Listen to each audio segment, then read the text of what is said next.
Haleluya, puji Tuhan. Selamat pagi, damai sejahtera untuk seluruh jemaat yang dikasihi oleh Tuhan Yesus Kristus. Kembali pada saat ini kita akan belajar kebenaran firman Allah. Tetapi sebelum itu mari kita satu di dalam doa. Bapa di dalam surga, dalam nama Yesus kami bersyukur kalau kami ada sampai saat ini itu semua berkat kemurahan kasih-Mu. Sebentar kami akan mendengarkan firman Allah. Engkau memberkati urapi firman yang akan disampaikan oleh hamba-Mu. Roh Kudus, jamah hati dan pikiran kami. Bantu kami Bapa supaya kami dapat bisa berubah menjadi seorang yang lebih baik ke depannya. Terima kasih Bapa, dalam nama Yesus kami sudah berdoa dan mengucap syukur. Haleluya. Amin. Puji Tuhan. Bapak Ibu Saudaraku yang dikasihi oleh Tuhan Yesus Kristus, kembali pada saat ini kita akan belajar kebenaran firman Allah. Pada saat ini firman Allah saya beri judul Keturunan Ismail, yang saya ambil di dalam kitab Kejadian pasal yang ke-25 mulai dari ayat yang ke-12 sampai ayat yang ke-18. Pada saat ini Alkitab mencatatkan perikop menjelaskan tentang keturunan dari Ismail.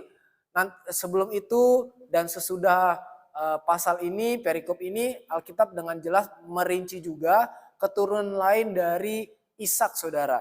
Nah, pada saat ini tetapi secara khusus Alkitab menjelaskan secara rinci tentang keturunan dari Ismail. Ismail memiliki 12 orang anak, saudara, yang saya akan sebutkan pada saat ini. Yang pertama adalah Nebayot, yang kedua Kedar, ketiga Abdeel, keempat Mibsam, yang kelima Misyama, yang keenam Duma, ketujuh Masa, kedelapan Hadad, kesembilan Tema, kesepuluh Yetur, kesebelas Nafis, kedua-belas Ketma. Ke-12 orang anak ini nantinya menjadi ke-12 orang raja, ke-12 keturunan bangsawan.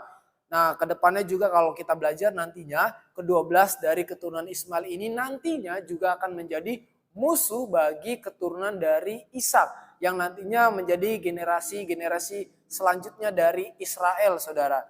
Nantinya juga kita akan belajar bagaimana 12 orang raja ini nantinya menjadi musuh utama dari bangsa-bangsa dari keturunan Ishak atau nantinya Israel, saudara.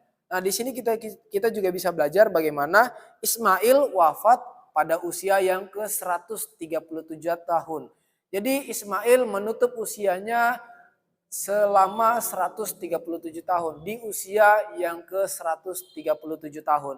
Nah, apa yang bisa kita pelajari dalam perikop ini, saudara? Satu pelajaran rohani yang bisa kita pelajari pada saat ini adalah Tuhan membedakan berkat antara Ishak dan Ismail. Di sini kita bisa belajar bagaimana Tuhan tetap memberkati keturunan dari Ismail. Secara jasmani Tuhan tetap memberkati kehidupan mereka. Untuk generasi-generasi berikutnya juga pun Tuhan tetap memberkati, Tuhan tetap memelihara. Demikian juga yang terjadi dalam kehidupan keturunan dari Ishak. Tetapi di sini kita bisa belajar bagaimana nantinya Tuhan akan membuat perbedaan antara keturunan Ismail dan juga keturunan dari Ishak. Keturunan Ishak akan menjadi seorang raja-raja, dia diberkati dengan berkat yang berlimpah, melebihi dari berkat-berkat yang ada dari keturunan Ismail. Nantinya keturunan Ismail akan menjadi seorang hamba dari keturunan Ishak.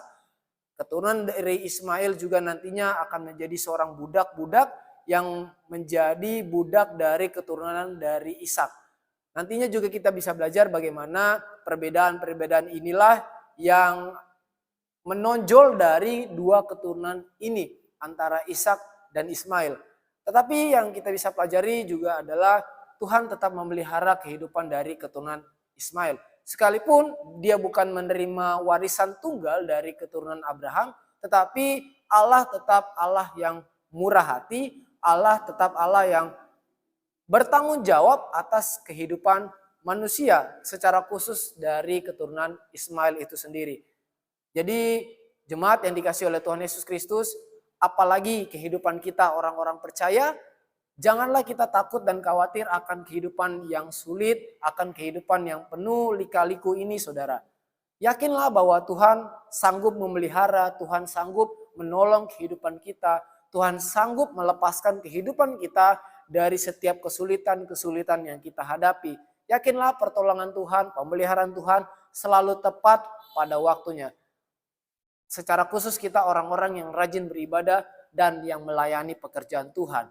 Puji Tuhan, Tuhan Yesus memberkati kita semuanya. Mari kita satu di dalam doa. Bapa di dalam sorga, dalam nama Yesus, terima kasih untuk kebenaran firman Allah yang sudah kami dengar pada pagi hari ini. Roh Kudus, mantrikan tanamkan firman-Mu di dalam setiap hati dan pikiran kami, dan bantu kami Bapa supaya kami bisa dan mampu melakukan kebenaran firman-Mu dengan setia.